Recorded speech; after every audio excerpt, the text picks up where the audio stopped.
What's good, people? It's about that time to randomly relate reverse rants, no hate. Y'all gotta excuse my voice. I was really hoarse getting it back. So if I sound like I'm talking like Batman, that's why. Okay, I want to talk about Ryan Garcia versus Emanuel Tagoe. Okay, being brutally honest, it was a boring fight. Tagoe basically was in survival mode from the very first round. He wasn't throwing combinations. He wasn't trying to win. It's always a bad sign when you see a much shorter guy, much shorter reach on the outside. Okay, trying to outbox a guy that he's not a better boxer than. So his best ways to win the fight, he took that away from himself. He was afraid to get hit. He was trying to not get hit to the point where he limited his offense. And he didn't give Ryan Garcia much to work with because he wasn't committing to anything. He got dropped in the second round. It was a legitimate knockdown. It wasn't a push like he was claiming it was. He was hit. Ryan Garcia had the free hand. He kept grabbing. In fact, Tagoe was so busy trying to get close enough just to grab Ryan Garcia instead of trying to get in, work the body, work combinations, and get in and get out. You know, um, lateral movement or whatever. He's just not that kind of fighter. Basically, he didn't come to win. He didn't do enough to try to win. Right? He just tried to survive. So Ryan Garcia, on the other hand, okay, you're supposed to be an elite fighter. We've been saying things like I've said, speaking for myself, I see flash and flare. I don't see real solid ring IQ with Ryan Garcia. When you're supposed to be an elite fighter, even with ring rust, there's certain things you're still going to do. Okay, Ryan Garcia doesn't know how to cut off a ring. And there was times that even when Tagoe wasn't moving backwards and he was standing right in front of him, Ryan Garcia was hesitant to let his hands go. And even though he has hand speed and power, you can still pretty much you can see his shots coming because instead of working off the jab and setting up shots, working to the body, working to the head, throwing the jab, even if he wanted to jab to the body, giving feints, side to side, quick head movement, come in, fake him out and throwing combination shots. He basically was just trying to go for the knockout. And when he did throw the jab, there was nothing behind it other than just the left hook. Most of the time, he was throwing the left hook first. You know, um, he wasn't trying to set him up and get him out of there. He was just trying to get him out of there. And you could telegraph all of it. So that's one thing about hand speed. Even if you have hand speed, when you're throwing one punch at a time, and even if you throw fast combinations with no real purpose, you can telegraph that. Tagoe wasn't cutting the shots. Whenever, Ryan Garcia would try to throw shots, one thing that Ryan does, he's been making this mistake forever, okay, which is how he got caught by Luke Campbell. If you watch, especially when he throws to the body, he sticks his head straight out and he just wings with his, guard hand low. He leaves his chin wide open. And Tagoe doesn't even like he has power. I mean, the biggest compliment I've ever heard about Tagoe is he's a very good sparring partner. This is a cherry pick where, it backfired. Let's just be real. People are saying, oh, everybody's getting that Ryan Garcia, get a man a break. No, this is the same guy that claimed he had mental illness, but every time Tank fights or Devin fights or whatever, he has something to say. If that was me, I would have chinned you. Okay, what if that was Tank in there with you tonight? What if that was, last night? Or what if that was, Devin Haney that was in there with you? What would have happened to you? See, and when I listen to him talk, he's saying he's mature now. He's a different man. So that means you'll lay off of these tweets, always having something to say about a fight that you're not ready to take. Now all of a sudden his age is starting to come up. Oh, he's only 23. He has a lot to improve. He has time. And all before he fought Emanuel Tagoe, we're hearing that he's better than all of these guys. The biggest fight, he's ready for Tiafimo. Well, wait a minute. You go from saying he'll beat Tiafimo, he'll beat Tank, he'll beat Haney to he has time to grow because he went 12 rounds with the cherry pick.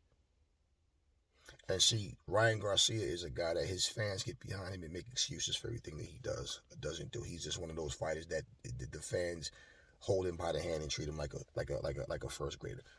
In all honesty, I felt like watching him. Everybody was saying this fight, even the commentators will be surprised if this goes the distance. Like this fight is going to end early, and that didn't happen. So at the end of the day, you know, it just goes to show you what I said. I see a lot of flash and flare. I don't see a real solid boxing IQ. Like I've always said, and it's just my opinion. I think Tank will destroy Ryan Garcia.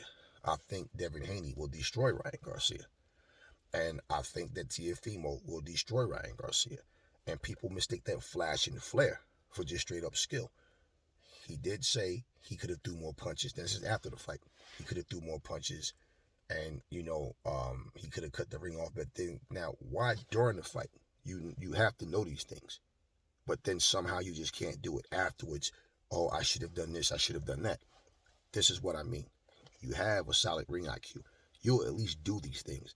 So even to have a failed attempt is better than not attempting at all. So what was it that, again, when Tagoe was standing in front of him at times, he still wasn't letting his hands go. So basically it is, and let me get to this point before I close this video. He was asked about fighting Tank Davis, and he said he's not gonna, he used to use the call outs, but he's not gonna lie to the people. He think enough of that has happened, and he says when the fight happens, it happens. So again, he basically, as far as I'm concerned, he knows himself that it was a bad performance. And like I told you guys, somebody in the comment section on another channel had said, I hope this guy chins Garcia. He talks too much trash.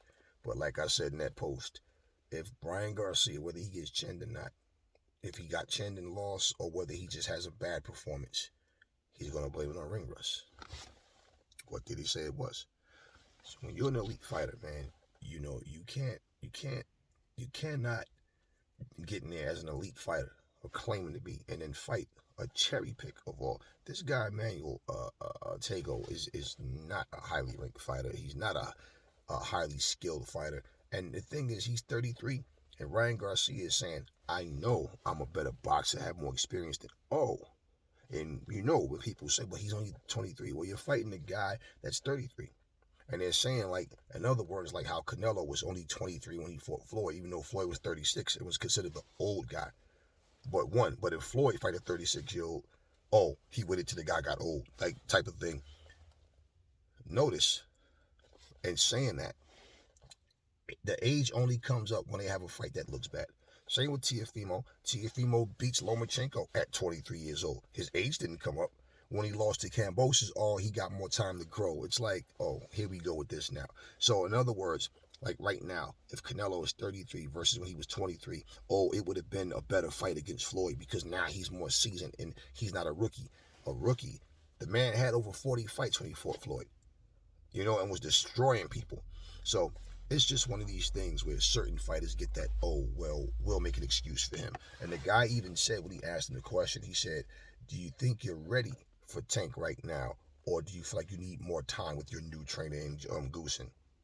Listen, I remember people used to get at Sugar Ray Leonard, like, look, because every time Ray Leonard have a bad showing, he retires. And it's like, what is that, man? You have a bad showing, okay, then get back in the gym. You know what?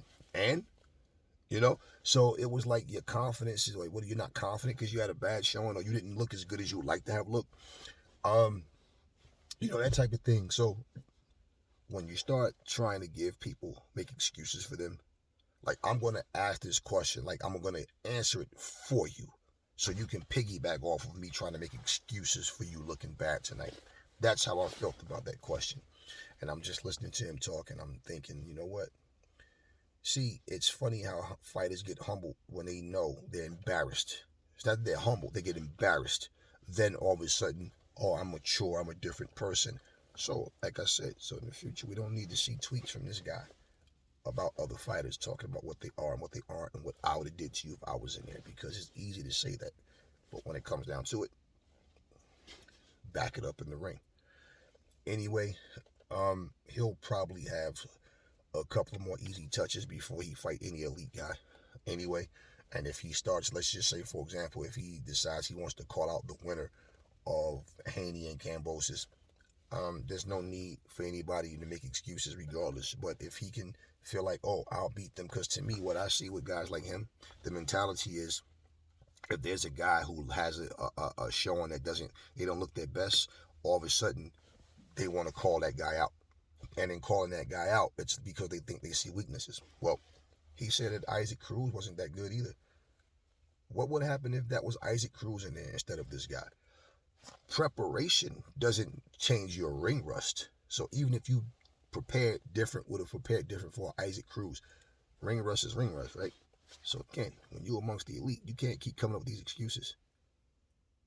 And at the end of the day, you're going to constantly hear ring rust, ring rust, ring rust, ring rust when you haven't been in the ring for a while. But again, same way how Errol Spence came back, and of all people, he fought a top 5 heavyweight. Lightweight. Welterweight, and Danny Garcia. And then all of a sudden, Danny Garcia gets his ass whooped, and then people start making excuses. He ain't. Oh, Danny ain't. He should have fought this guy, whatever. And all we heard was excuses. We heard Danny Garcia getting praised. He fought this guy. Yo, Danny, the truth, right? Okay. So how is it all of a sudden now, Errol Spence, how is he a cherry pick? I heard Errol, and this was after that horrific car accident. I heard Errol Spence's face wasn't going to hold up. Danny hits too hard. Yo, Danny's going to do this. And then when he loses, instead of just saying, hey, Errol was the better man. Excuses. Oh, I don't think Danny's the same, man. It's like he's living a good life. He's not folk. Excuses. So, Garcia got the win. I think he has a lot more work to do than people even understand before he gets in there with Tank or Devin Haney. I think both of them picks him apart. Then Tank probably knocks him out. Tank more than likely knocks him out. He's going to catch him sleeping with those hands down, whether it's a TKO or actual knockout. I think Tank knocks him out. Now, Tank has to get past Raleigh, so unless some miracle happens, that should be pretty much a whitewash, because Raleigh Romero is nothing but power. And that's all he has, as far as I'm concerned, is a puncher's chance. And we shall see. But I don't think that after watching Ryan, no, it's not just no damn ring rust situation. It's basically, again, you're comparing a guy I had mental illness versus a guy who was banged up badly in a freaking car accident and came back after getting reconstructive surgery on his face and all this stuff and new teeth and all whatever. And okay, just think about what y'all say. We'll see where Ryan Garcia goes from here. But in all honesty, he's not ready. He's not ready. And he's the same age as Teofimo. Like I said, stop making excuses. When these guys are winning, their age doesn't come up. When they lose, that's when all of a sudden. And let's not forget why I brought Teofimo up is because he defeated Lomachenko at 23 years old. Then lost to Kambosos, and then that's when his age comes up and every other excuse, and he was dehydrated, he had a hole in his throat and all this, whatever, man. It is what it is, and I don't feel like, he has time to improve and grow. Well, be humble and understand, stop running your mouth so much, and stop jumping on Twitter every time someone has a showing that you don't think they look their best, and, I would have did this to you, I would have did that to you, because basically, you sound a lot like Raleigh, except Raleigh just talks about power. You talk about power and speed, and is able to telegraph when you don't set your shots up. Even if you have fast hands, doesn't matter. When your shots are easy to telegraph, somebody will cut those combination shots off. Bam, just like I said, how Luke Campbell caught him. This just showed me. It didn't expose him to me. I've always seen holes in his game. And the thing is, people try, they look at the lightweight division and it's like, oh, you got all these good names here. Okay, cool. They are amongst the elite guys. They are the elite in that category, in that weight class. But, sometimes even amongst the elite, there's gaps in between the top 5, the top 10. So, of course. And for Ryan Garcia, he said this was a good learning experience. Okay, good. So then the next time he gets in the ring, and in between that time, focus on each fight. One fight at a time. When you feel that you're ready to fight Tank Davis or any one of these guys, and I feel like this about any fighter, don't go on Twitter and talk trash. Send out term sheets and contracts. and make it happen. And until you guys are ready to do that, don't call anybody out. Don't say anything about anybody if you're not ready to get in the ring and fight. We heard Teofimo shoot his mouth off all this time, and basically he planned on dropping the belt, so he never planned on rematching Lomachenko. He never planned on fighting Devin Haney. And you heard it come out of his own mouth. His own knew what I was about to do. They knew I was about to drop the belts. So they robbed me of the fight. And it was a setup to put Devin Haney in the position to fight Kambosos. And Kambosos did everything he could to try to get out of that fight. Delusional. So, anyway, y'all saw the fight. Tell me what y'all think in the comment section. Never fall in love with lies. Remember, the truth brings hate out of people, and I will catch y'all on the next video.